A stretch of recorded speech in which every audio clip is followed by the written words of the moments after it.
Another day or two. Okay, and I now recognize Congressman Walz for whatever opening statement and introduction he might make. Well, thank you, Chairman Wicker, and Chairman has a very nice ring to it, so congratulations, Ranking Member Reed, distinguished members of this committee. It is a privilege to appear before you today and urge the members of this committee to confirm Pete Hegseth as our next Secretary of Defense. And I'm not here today just to advocate on behalf of a future colleague, but to speak on behalf of someone I consider a dear friend for over a decade now.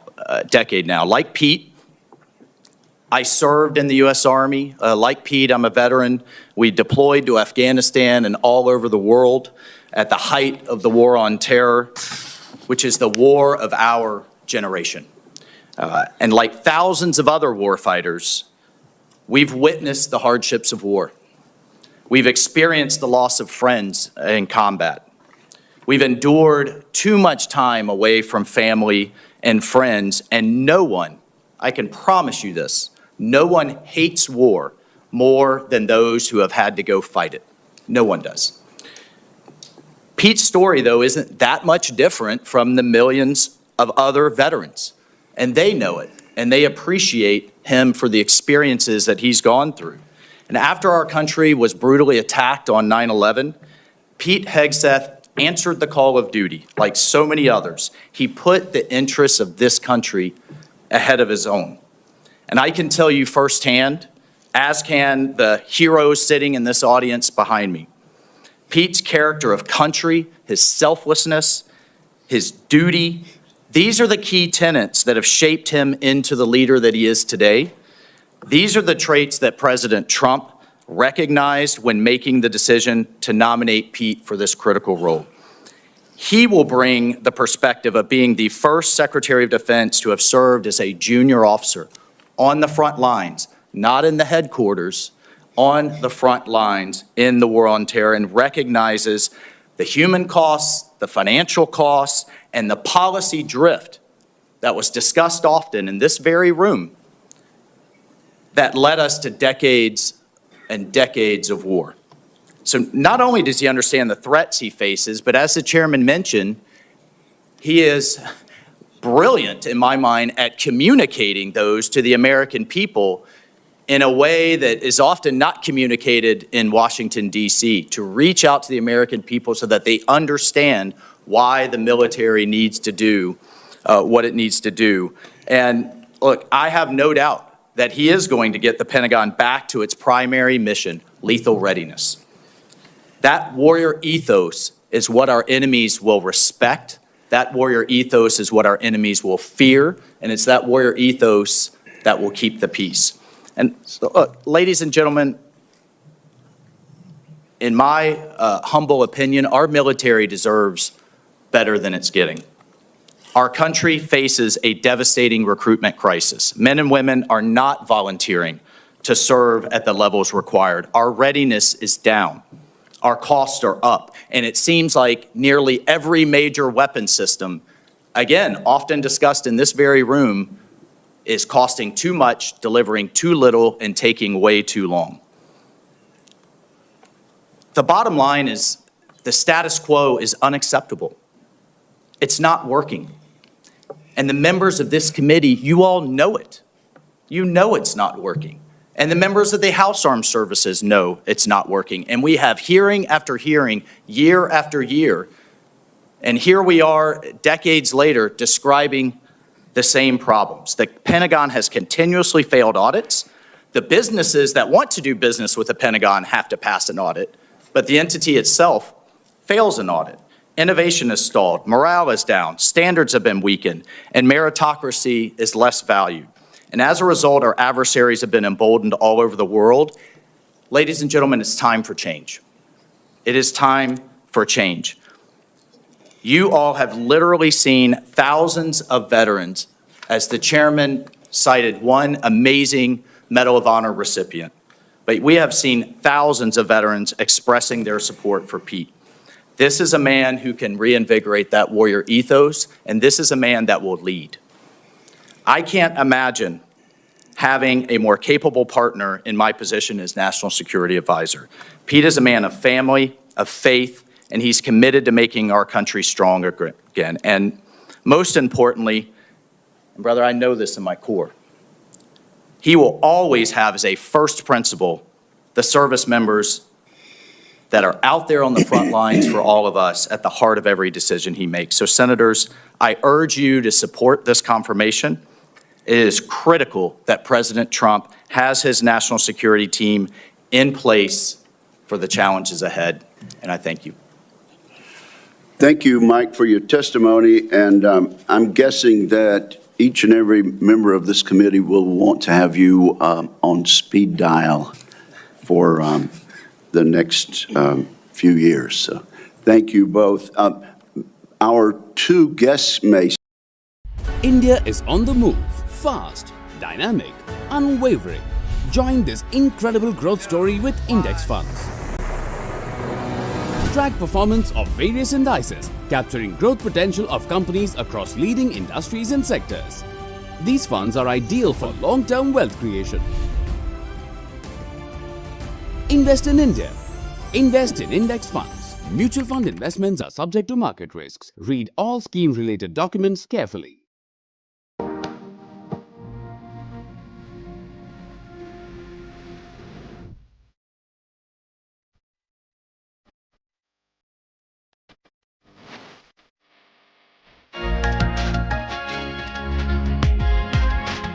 Hint, thermals parole, बड़े आराम से.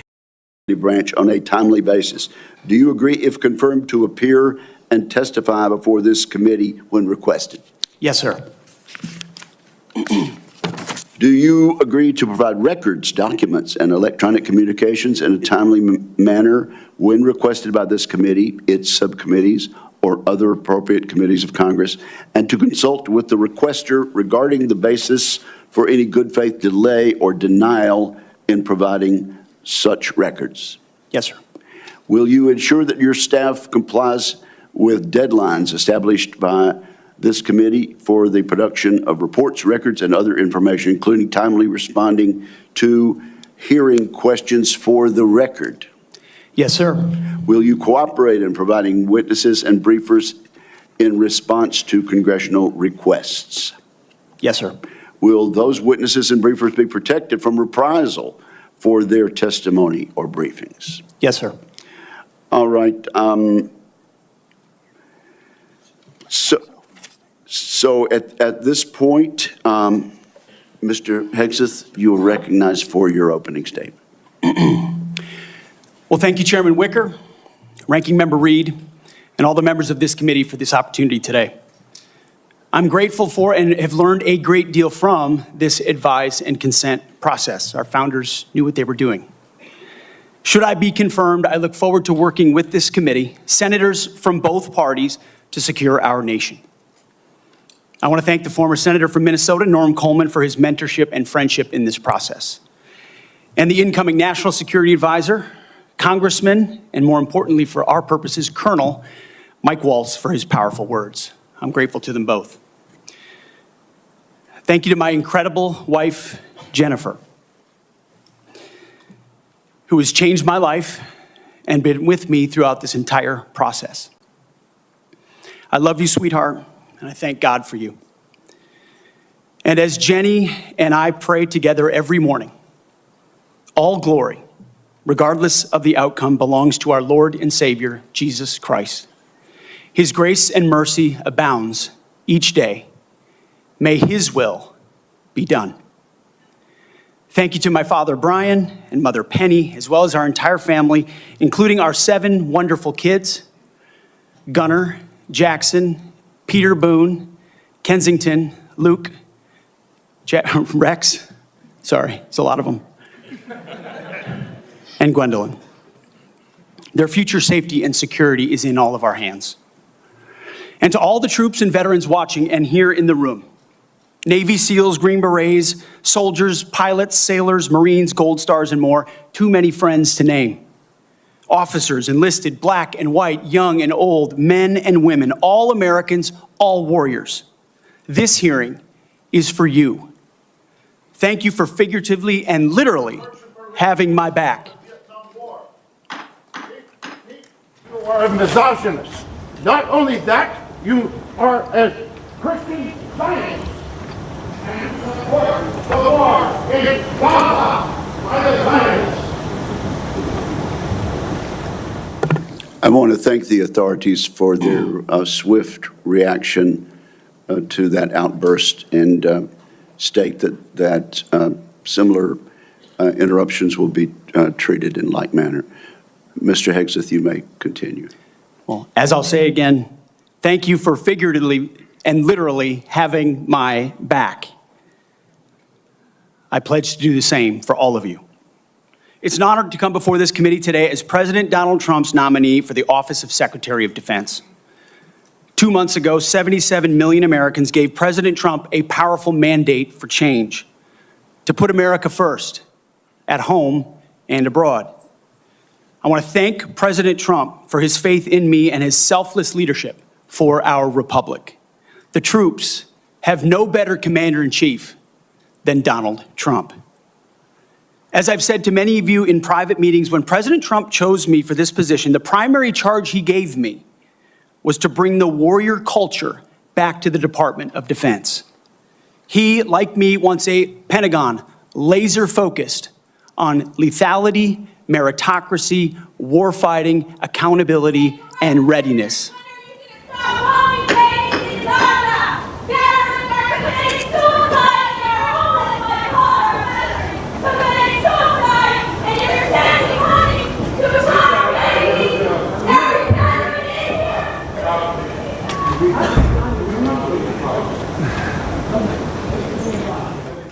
You may continue, sir.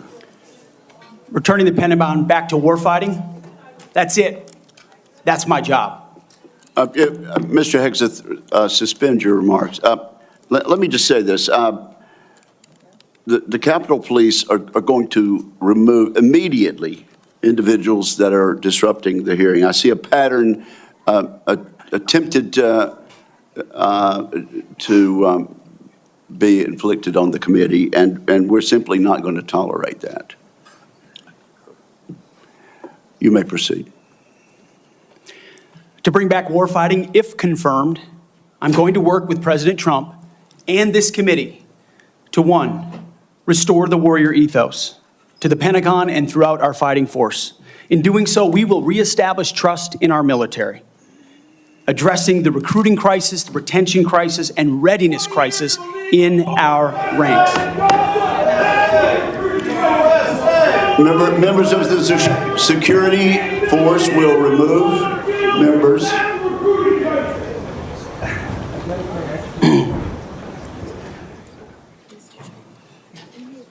Mr. Hegseth, you may.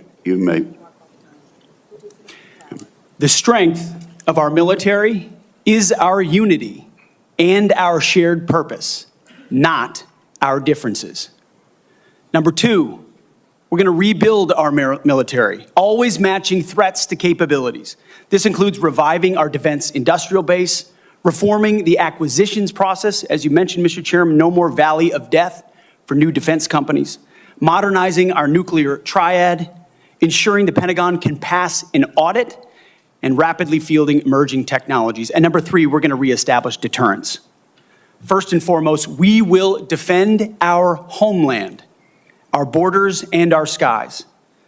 Second, we will work with our partners and allies to deter aggression in the Indo-Pacific from the Communist Chinese. And finally, we will responsibly end wars to ensure that we prioritize our resources to reorient to larger threats.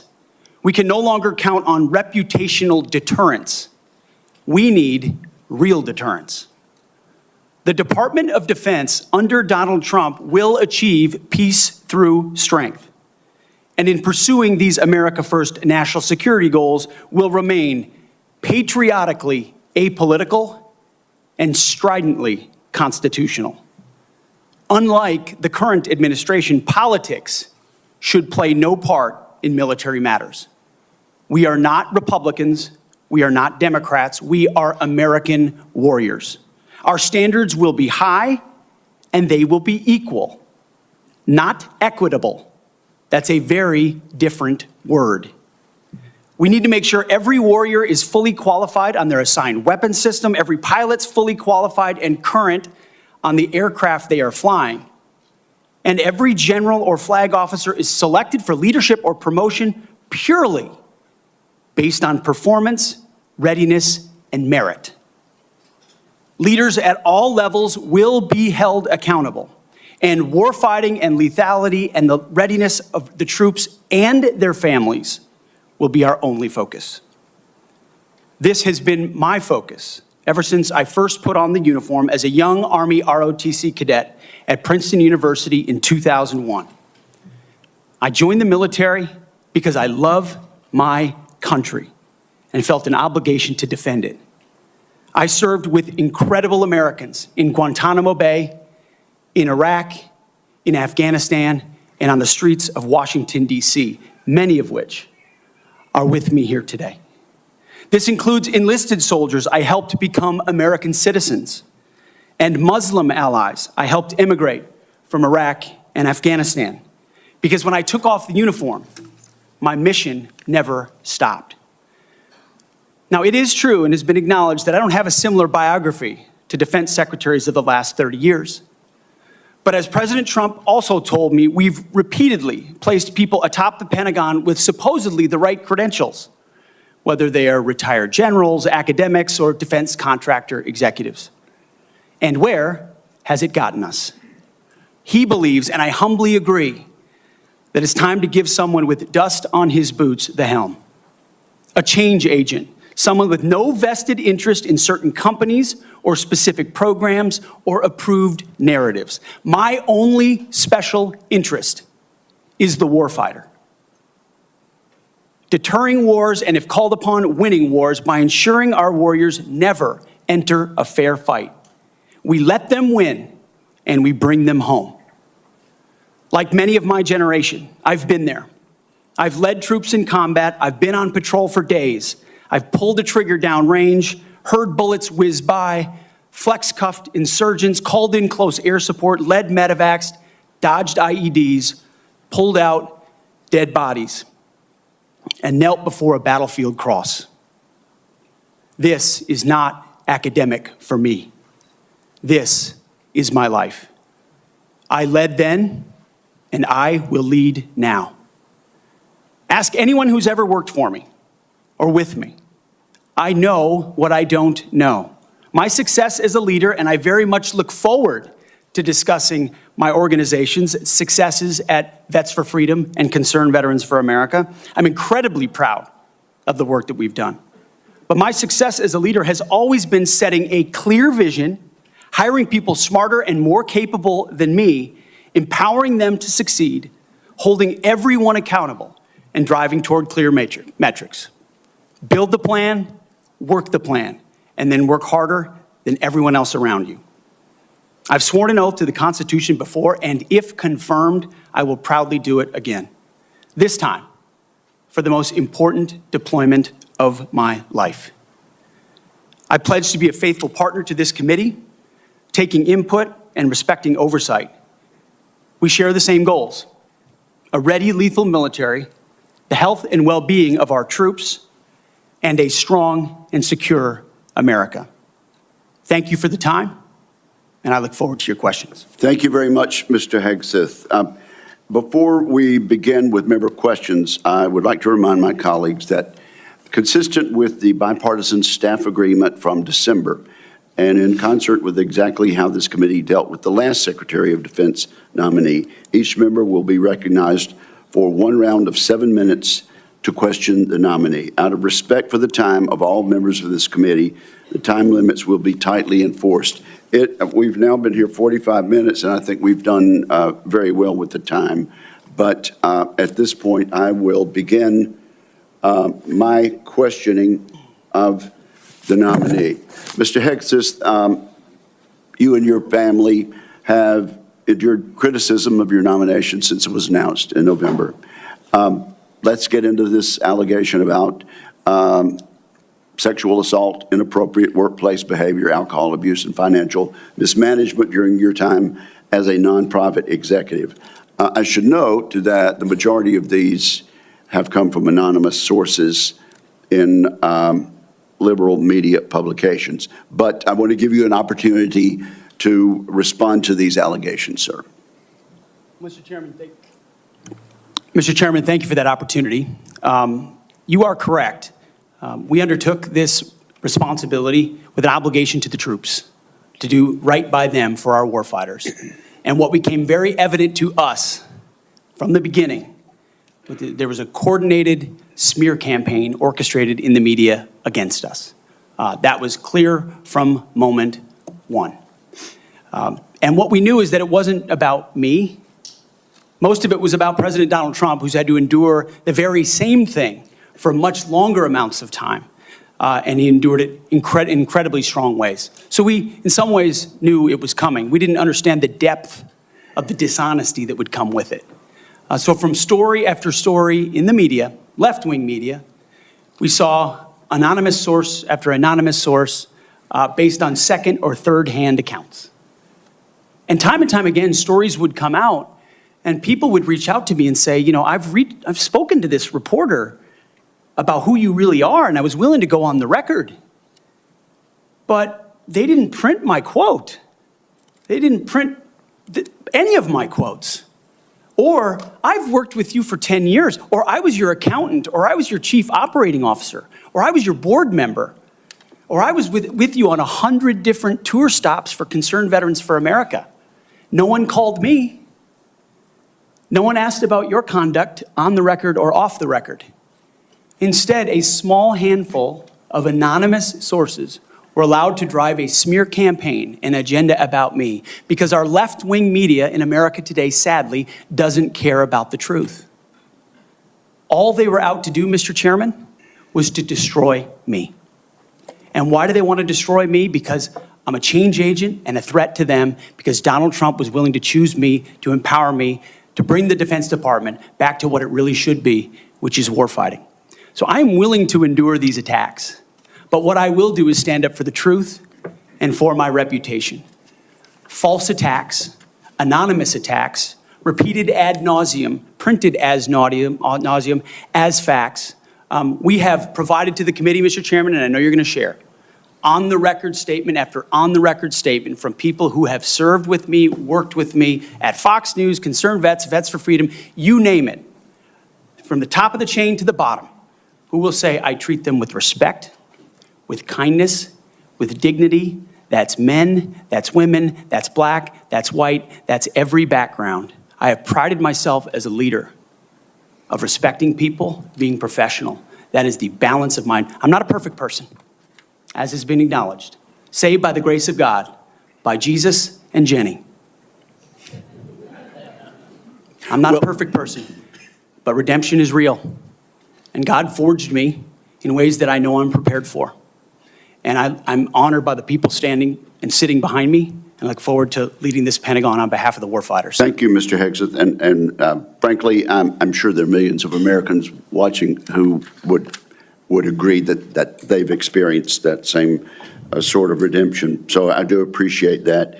I realize that it involves a little bearing of the soul, but thank you for that. Now let's talk about top-line defense spending. I have a plan. I think you've read it. I issued another plan, Freedom's Forge, which you've also had a chance to look at. And you have noted correctly that the current trend line of defense spending falling below 3% of our GDP is a threat to national security. You also said building the strongest and most powerful military in the world must be done responsibly, but it cannot be done on the cheap. You still agree with that, do you not? Yes, sir, I do. Tell us what you think about, particularly about my plan to make the Defense Department less bureaucratic, less top-heavy, cut out some of the bureaucracy and layers, make it more friendly to startups and to new ideas, contained in my 20 or so page white paper, Defending Freedom's Forge. Senator, I've had a chance to review the Forged Act, that paper. Those are precisely the kinds of ideas that need to be pursued. And I look forward to working with this committee to ensure we cut the red tape, we incentivize innovation, we rebuild the defense industrial base, cut out the bureaucracy, all the things that are preventing the platforms and the tools from getting rapidly from our great defense companies here that should, and those that want to compete, into the hands of warfighters. But past his prologue on this, sir, and I would just look at what President Trump did after the drawdowns of lead from behind under President Obama. President Trump rebuilt our military. He didn't start wars, he ended them, and he didn't allow wars to start on his watch. We've had the same kind of defense cuts under the Biden administration. And so, look, I would present to the committee the reputation of President Donald Trump and me coming alongside him to ensure we have peace through strength by rebuilding our military, investing as necessary. Going under 3%, Mr. Chairman, is very dangerous. Okay, we got 45 seconds. Tell us, in that point, get us started at least talking about deterring China and the Indo-Pacific. It starts with priorities. The 2017 National Defense Strategy was the first step in reorienting away from simply entanglement in the Middle East, which our generation knows a lot about, and reorienting the behemoth that is the Pentagon toward new priorities, specifically the Indo-Pacific. So that strategy has started and was barely followed through on under the Biden administration. So we're going to start by ensuring the institution understands that as far as threats abroad, the CCP is front and center, also obviously defending our homeland as well. Thank you very much. Senator Reid, you're recognized. Well, thank you very much, Mr. Chairman. Before I begin my questioning, I would like to make 3 requests. First, many of my members would like a second round. That has been the custom. Senator Hagel was afforded 3 rounds. Senator Ash Carter, 2 rounds. And that was done by a Republican chairman with the consent and the appropriate guidance of Democrats. I must say, too, my recollection is I've never denied anyone the opportunity to ask the second round of questions as I chaired. I would request a second round.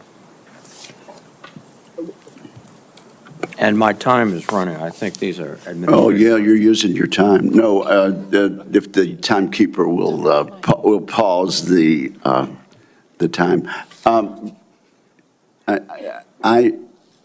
must say, I think we're going to have adequate time for questioning. And I know Democrat members have coordinated their questions as much as we have. And we are following the same exact precedent on all things that we did with Secretary Austin.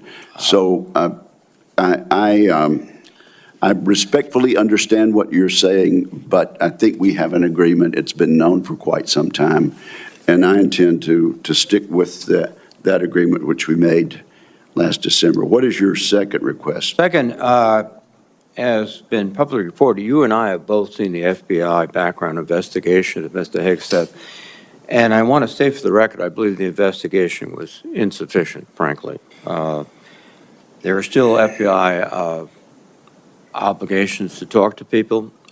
They have not had access to the forensic audit, which I referenced to, and the person who had access to was quite critical of Mr. Hegseth. And I think people on both sides have suggested that they get the report. I know your colleagues have asked for it. Senator Thune assured me personally that he thought it was an appropriate idea. So I would ask, and I would say too, as a precedent, one of President Trump's appointees had similar, very complicated personal issues. The report was made available to all the members of the committee.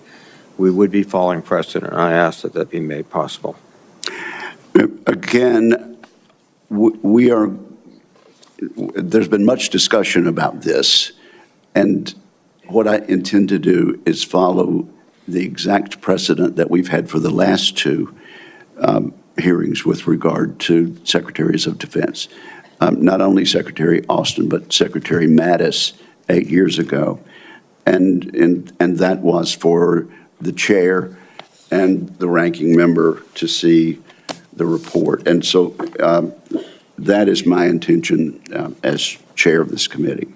Finally, Mr. Chairman, I have several letters that I would include for the record. One from Count Every Hero, which is an organization of retired 4-star generals and former secretaries of defense. that is critical of the proposed purge panels, one from an organization for domestic violence, one for a council on American relations, and also several letters that raise questions. I would ask they be submitted for the record. Without objection, they will be submitted. And Mr. Reed, your time is now expired. Just kidding. Yeah. You're recognized for 7 minutes. Thank you. You're a very understanding chairman. I like that. I like that. Ms. Hegseth, you've written, and it's quote, "Oh yeah, and fire any general who hasn't carried water for Obama and Biden's extra constitution and agenda-driven transformation for our military. Clean house and start over." It's come to my attention that current serving military personnel have received emails threatening them with being fired for supporting the current DOD policies. One mail that was sent to a military officer with the subject line, "Clean house," reminiscent of your specific comment, states, and I quote, "With the incoming administration looking to remove disloyal, corrupt, traitorous, liberal officers such as yourself, we will certainly be putting your name into the list of those personnel to be removed. We know you support the woke DEI policies and will ensure you never again influence anyone in the future. You and the redacted spouse's name will be lucky if you're able to collect your military requirement," end quote. Now, I want to remind everyone that these policies that are being referred to date back decades, to the 1940s and 50s, with respect to racial discrimination particularly, and administrations of both parties, including the Trump administration and their first party, caused those policies to be enforced. Mr. Hegseth, are you aware of these emails being sent to officers? Senator, you mentioned the word accountability, which is something we have not had for the last 4 years. Are you aware of these messages being sent to officers? Certainly, I'm not aware of that. It's not one of my efforts, but there's been no accountability for the disaster of the withdrawal in Afghanistan, and that's precisely why we're here today. Excuse me. Is that leadership has been unwilling to take accountability. It's the time to restore that to our most senior ranks. You've written publicly that DI policy is a distraction and have military personnel walking on eggshells.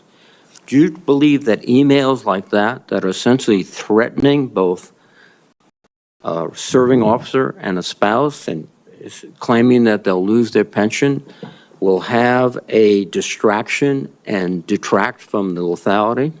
Senator, you mentioned the 40s and 50s, and you're precisely right. The military was a forerunner in courageous racial integration in ways no other institutions were willing to do. I served with men and women of all backgrounds because of the courage of people decades and decades ago. Incredibly important. However, the DEI policies of today are not the same as what happened back then. They're dividing troops inside formations, causing commanders to walk on eggshells, not putting meritocracy first. That's the indictment that's made by those serving right now. Excuse me. And why we're having this conversation. All of your public comments don't talk about meritocracy. They talk about liberal democratic efforts that are destroying the military, that those people are our enemies. That's not meritocracy.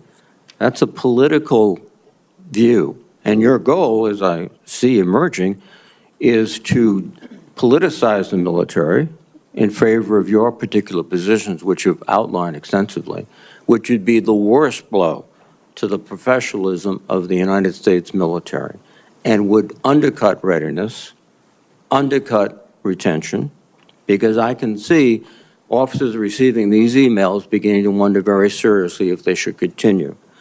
Let me change subject for a moment here.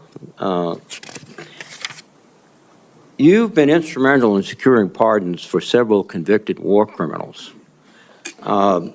In at least 2 of these cases, the military personnel who served in combat with these convicted service members were not supportive of the pardons. They did their duty as soldiers to report war crimes. Your definition of lethality seems to embrace those people who do commit war crimes. rather than those who stand up and say, this is not right. So what's the response to your service members who personally witnessed these and courageously reported them to their superiors? Senator, as someone who's led men in combat directly and had to make very difficult decisions, I've thought very deeply about the balance between legality and lethality, ensuring that the men and women on the front lines have the opportunity to destroy with and close the enemy, and that lawyers aren't the ones getting in the way. I'm not talking about disavowing the laws of war or the Geneva Conventions or the Uniform Code of Military Justice. Sir, I'm talking about restrictive rules of engagement that these men and women behind me understand they've lived with on the battlefield, which has made it more difficult to defeat our enemies. In many of the cases you're talking about in particular, sir, there was evidence withheld, there was prosecutorial misconduct, and as someone who looks case by case and defaults to the warfighter, to the men and women with dust on their boots, not the second guessers in air-conditioned offices in Washington, D.C. Excuse me. I look case by case and was proud to work with President Trump to understand those cases and ensure that our warriors are always looked out for. Those cases were adjudicated by who? People in Washington or fellow non-commissioned officers who had also served, sacrificed, and believed in the ethic of the military? Who were the court-martial? Senator, in multiple cases, they were actually acquitted, but charges lingered. Yes, regardless of where those convening authorities were, yes, sir. Some were, but others were convicted, and you asked for pardon. That's the only reason you asked for pardon, because they were convicted. But the other factor, too, is you've already disparaged in writing the Geneva Convention, the rules of law, all of these things. How will you be able to effectively lead a military in which one of the principal elements is discipline, respect for lawful authority? You have made statements to your platoon after being briefed by a JAG officer. Well, by the way, would you explain what a JAG-off is? I don't think I need to, sir, Why not? because the men and women watching understand. Well, perhaps some of my colleagues don't understand. It would be a JAG officer who puts his or her own priorities in front of the warfighters. Their promotions, their medals, in front of having the backs of those who are making the tough calls on the front lines. Thank you, Senator Reid. Interesting. Thank you, Senator Thank Reid. you very much. Senator Fisher. Thank you, Mr. Chairman, and welcome, Mr. Hegseth, to you and to your family. Thank you for the meeting that we had. We talked about a number of things. First and foremost was that nuclear weapons are foundational to our national defense, and having a safe, effective, and credible nuclear deterrent underpins our alliances, and as you know, it deters our adversaries. Nuclear deterrence has been, and you and I believe, agreed on this, it must continue to be unequivocally the highest priority mission of the Department of Defense. But deterrence only works if our adversaries believe our nuclear forces are effective and credible. All three legs of our triad are undergoing that generational recapitalization programs, and we cannot afford any more delays in those programs. Sir, do you believe and agree with President Trump's 2018 nuclear posture review that preventing adversary nuclear attacks is, quote, the highest priority of the United States? Senator, yes, I do. If confirmed, will you commit to supporting all three legs of the nuclear triad and to using every tool available to deliver these systems on schedule? Senator, yes, I do, because ultimately our deterrence, our survival is reliant upon the capability, the perception, and the reality of the capability of our nuclear triad. We have to invest in its modernization for the defense of our nation. While former secretaries of defense have stated that nuclear deterrence is the highest priority, we haven't really seen that translated into budget requests or using the tools like the Defense Production Act. You've spoken about increasing lethality. You've spoken about getting programs done faster. How would you actually implement a culture change so that we can see these delivery schedules move forward, be rewarded. I can tell you in most every briefing we have, the schedules we're on are too late. So what would you do? Well, ultimately focused first on the things that are most important, as we have discussed, Senator, the nuclear triad, understanding whether it's the B-21 or the Minuteman to the Sentinel, all aspects of the Columbia-class submarines, ballistic missiles. What are the priorities that need to be focused on and ensure that in those particular cases, you mentioned it, Senator, the Defense Production Act, emergency powers. If we're at a place where our nuclear capabilities are perceived to not be what they are, that is an emergency. And we have an ally in our incoming commander-in-chief, in President Donald Trump, who has spoken about these things, understands the power and strength of nuclear deterrence, will not allow them to be It's the existential deprioritized. threat. It's the existential threat to this nation. How do you change the culture? It's not just the Production Act that's going to be able to do it. How are you going to move forward faster? Competition, Senator, is important, critically important. The Death Valley that was talked about, leveraging the innovation of Silicon Valley, which for the first time in generations has shown a willingness, desire, and capability to bring its best technologies to bear at the Pentagon, a Pentagon that has become too insular, tries to block new technologies from coming in. So we have to embrace that, there's some great Office of Strategic Capital, DIU initiatives that provide loans to companies to participate, because you have to invest in the defense industrial base for the longer term projects. We have the capability, the missiles and the munitions, but also to rapidly field emerging technologies that we need on the battlefield right now. So as we learn things, say in the war in Ukraine, those technologies, as we look at threats we're going to face, find ways to rapidly field those using off-the-shelf technologies or standard designs, modular designs. Another easy one, Senator, that became evident in the process is digital designs. The Pentagon often builds entire systems without first using a digital design. Okay. Which means you build prototypes and then scrap them and start over again.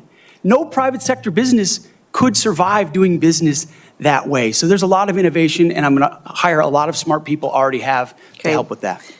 In the 2025 NDAA, it was established to a new position, the Assistant Secretary of Defense for Nuclear Deterrence, Chemical and Biological Defense Policy and Programs. And that was established so we could cut through a lot of the bureaucratic stovepipes that we see in the office of the Secretary of Defense. If confirmed, will you direct the Department of Defense components to expeditiously implement this reform? It sounds, I would want to look directly at exactly what that reform is. It is I great. take your word that it's great, Senator. I will review it robustly, and I look forward to implementing it. Okay, thank you.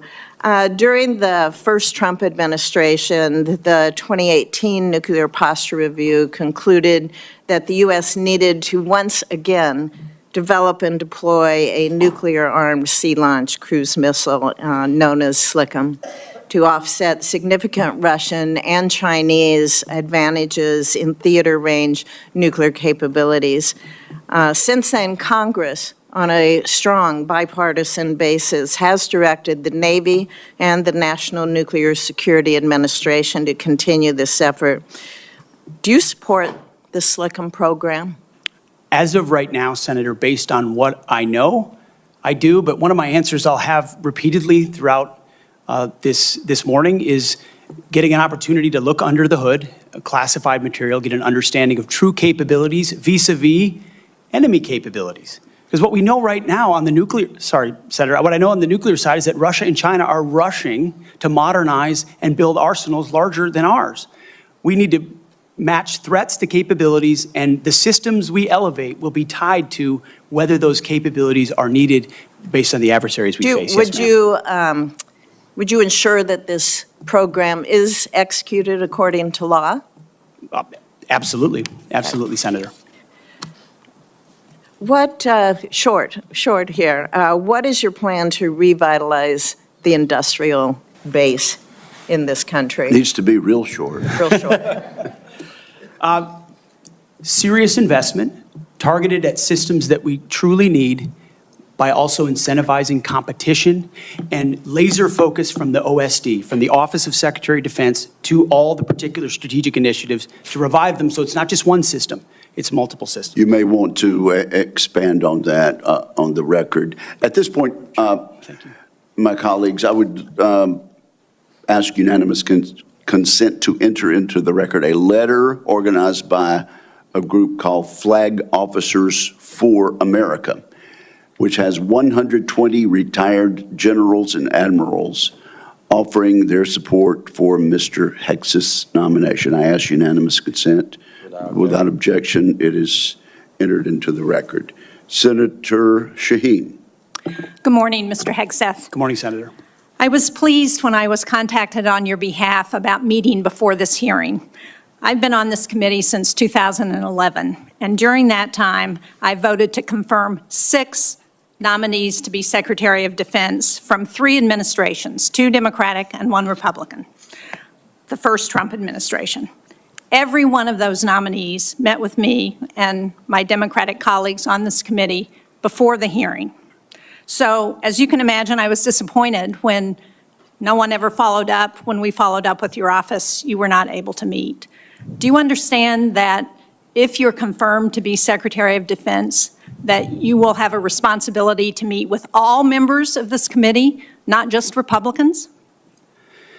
Senator, I very much appreciate and understand the traditionally bipartisan nature of this committee. Their national defense is not partisan. It should not be about Republicans or Democrats. And so I look forward to working together with you and your colleagues on priorities facing this nation. Yes? I think we would expect that. And one reason that I wanted to meet with you was because I thought it would be really helpful to better understand your views on women in the military.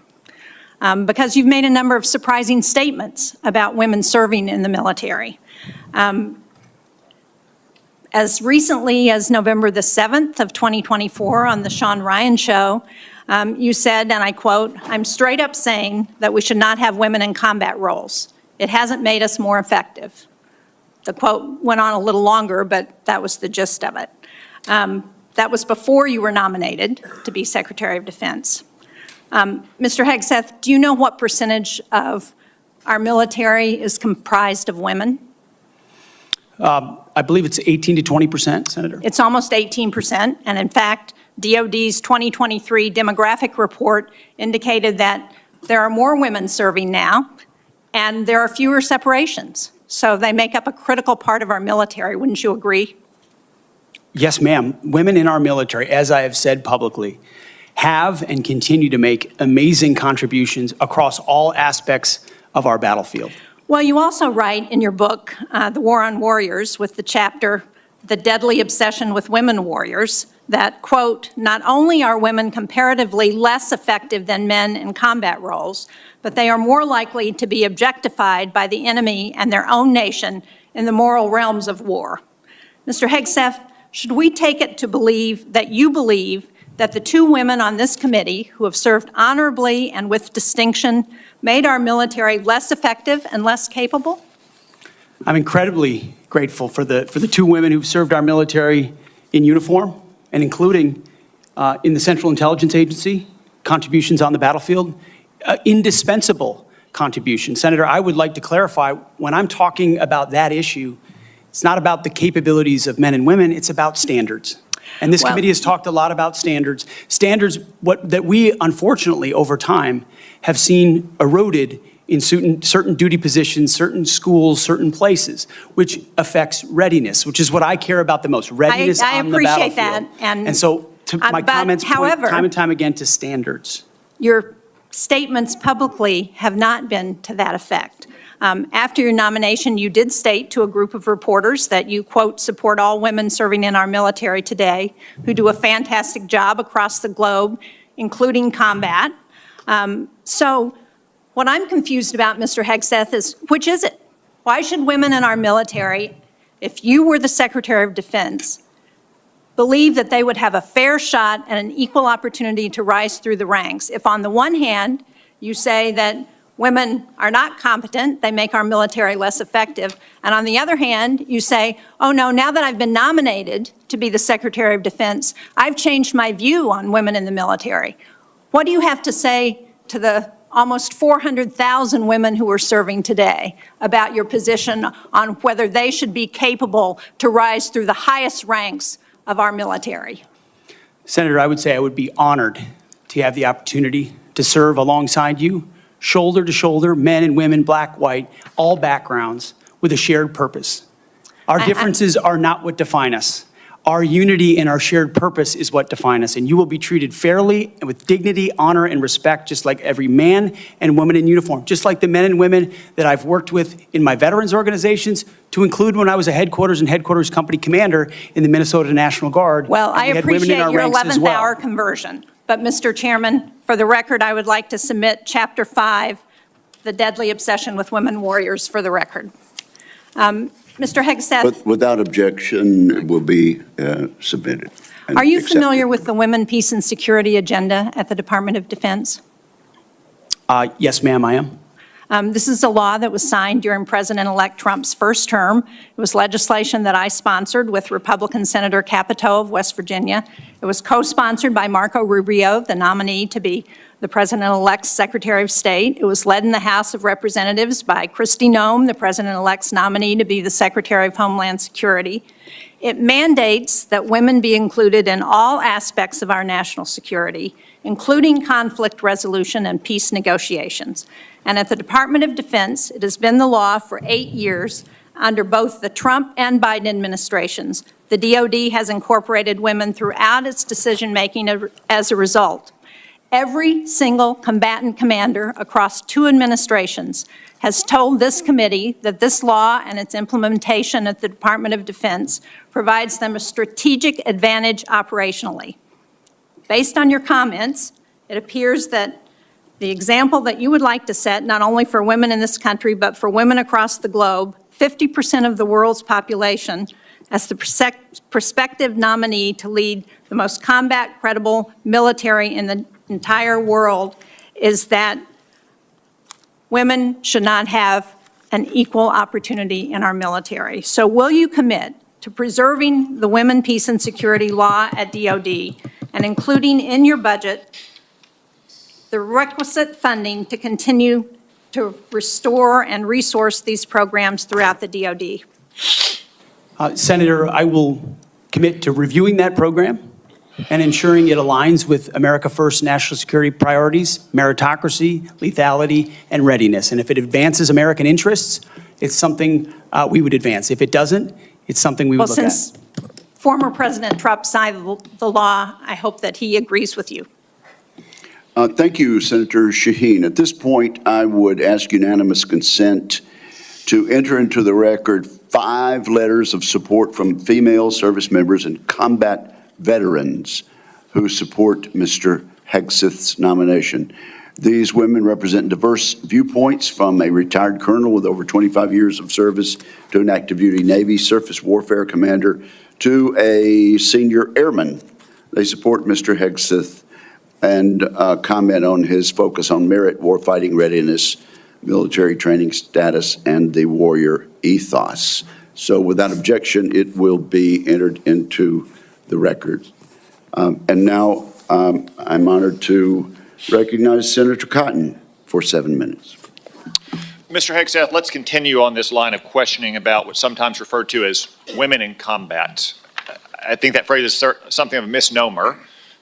Many members of this committee have served in combat in the last 25 years, to include women and men. I'm sure all those men served with women, whether they were military police officers or they were pilots or whether they were intelligence analysts or medics or what have you. You served. I assume you served with women who were on the front lines as well. Is that correct? Yes, sir. And were those women anything other than skilled, brave, and honorable in their service? They were some of the best soldiers I worked with, Senator. So women have been serving in combat for a long time. Women have even been serving in combat units like infantry battalions for a long time in roles like medics or mechanics or what have you. So what we're talking about here specifically is women in ground combat roles in jobs like infantrymen or artillerymen or special forces. Until about 10 years ago, that wasn't the case. Under Secretary Panetta, those roles were opened up to women to serve in. Has President Trump indicated at all that he plans to rescind or alter that guidance? You're correct to point out, Senator, that these are the decisions that the Commander-in-Chief will have the prerogative to make. He has not indicated to me that he has plans to change whether or not women would have access to these roles. However, I would point out, ensuring that standards are equal and high is of importance to him and great importance to me. Because in those ground combat roles, what is true is that the weight of the ruck on your back doesn't change. The weight of the 155 round that you have to carry doesn't change. The weight of the 240 Bravo machine gun you might have to carry doesn't change.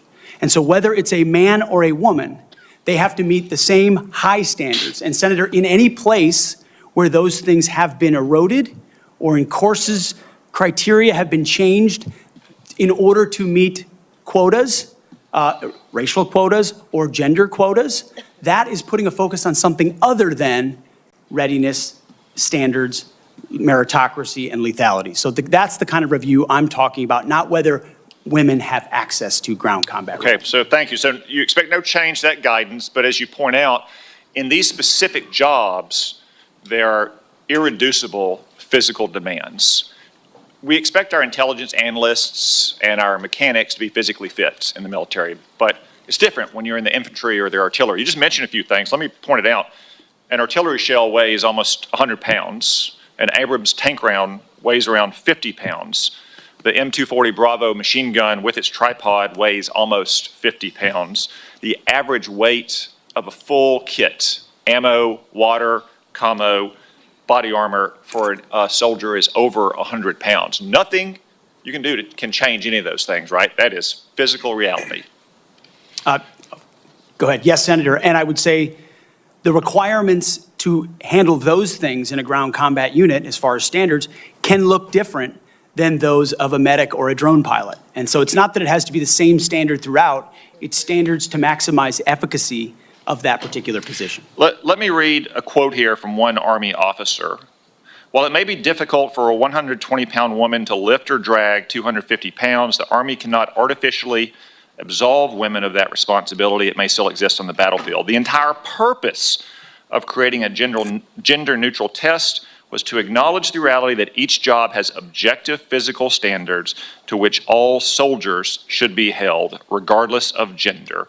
The intent was not to ensure that women and men will have an equal likelihood of meeting those standards. I assume, based on your testimony, you agree with that Army officer?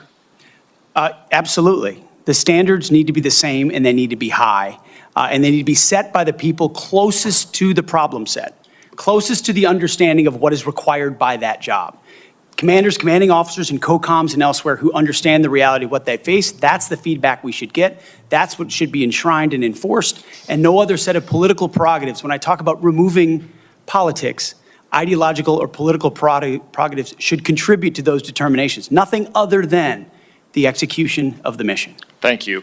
For the record, that Army officer was Captain Kristen Griest, the Army's first female infantry officer and one of its first female Ranger School graduates.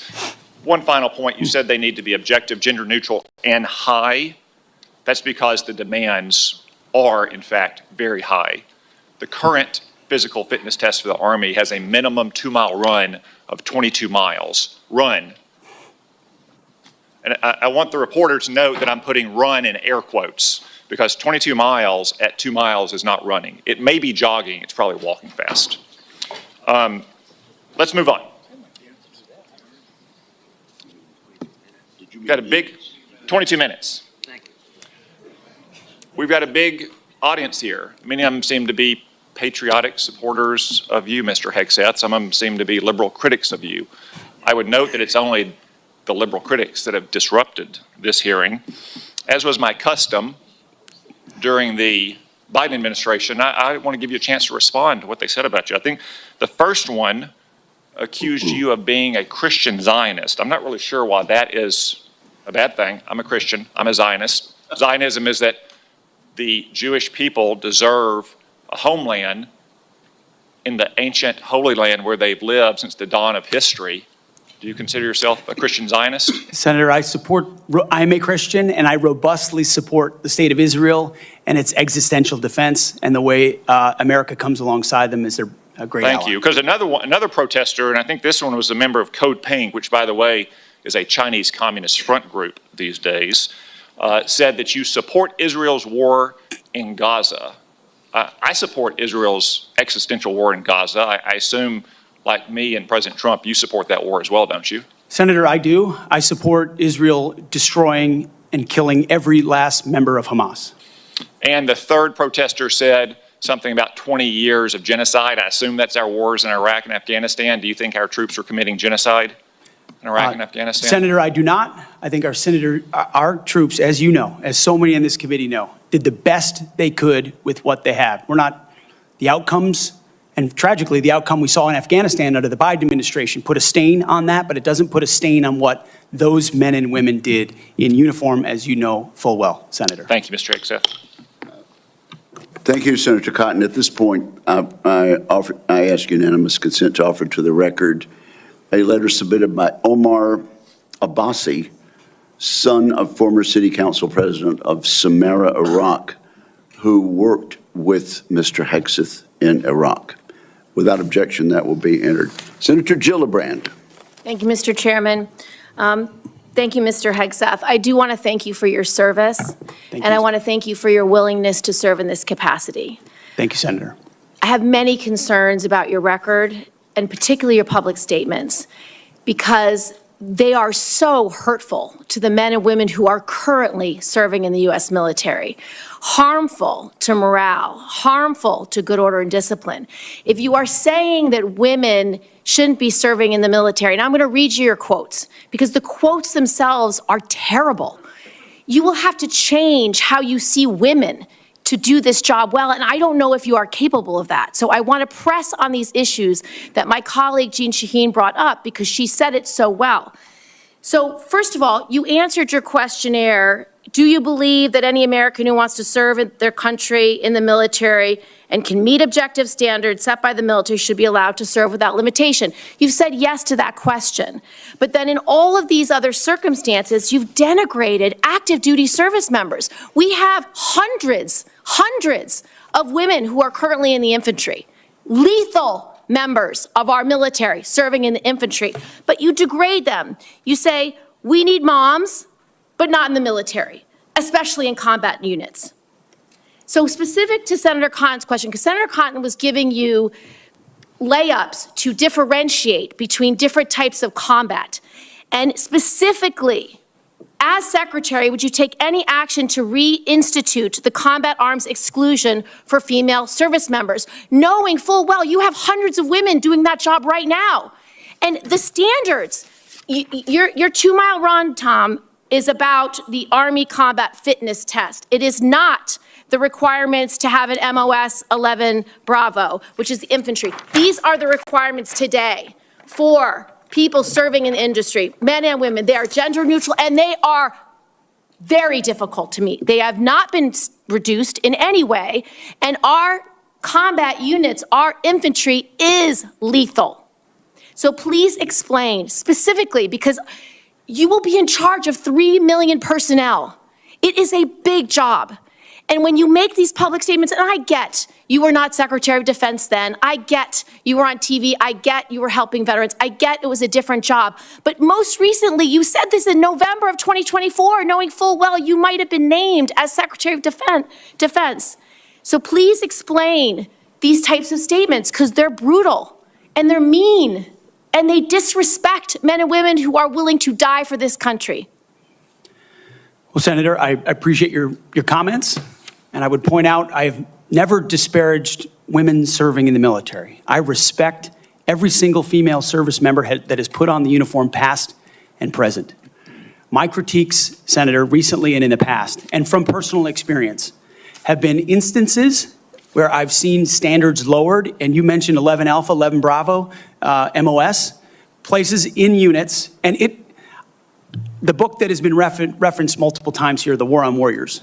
I spent months talking to active duty service members, men and women, low ranks, high ranks, combat arms and not combat arms. And what each and every one of them told me, and which personal instances have shown me, is that in ways direct, indirect, overt, and subtle, standards have been changed inside infantry training units, ranger school, infantry battalions, to ensure that Give me one commanders example. Please give me an example. I get you're making these generalized meet statements. quotas to have a certain number of female infantry officers or infantry enlisted, and that disparages those women who are Commanders do incredibly not have to capable meet of meeting quotas that for the infantry. standard. Commanders do not have to have a quota for women in the infantry. That does not exist. It does not exist. And your statements are creating the impression that these exist, because they do not. There are not quotas. We want the most lethal force. But I'm telling you, having been here for 15 years, listening to testimony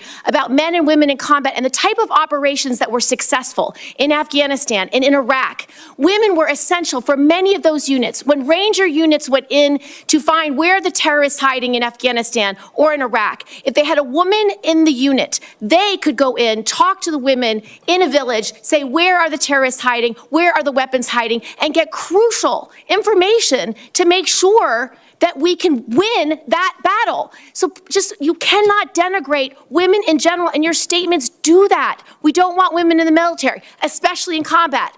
What a terrible statement. So please, do not deny that you've made those statements. You have. We take the responsibility of standards very seriously, and we will work with you. I'm equally distressed you would not meet with me before this hearing. We could have covered all of this before you came here, so I could get to the 15 other questions that I want to get to. So women, you have denigrated. You have also denigrated members of the LGBTQ community. Did you know that when Don't Ask, Don't Tell was in place, we lost so many crucial personnel, over 1,000 in mission-critical areas. We lost 10% of all our foreign language speakers because of a political policy. You said in your statement, you don't want politics in the DOD. Everything you've said in these public statements is politics.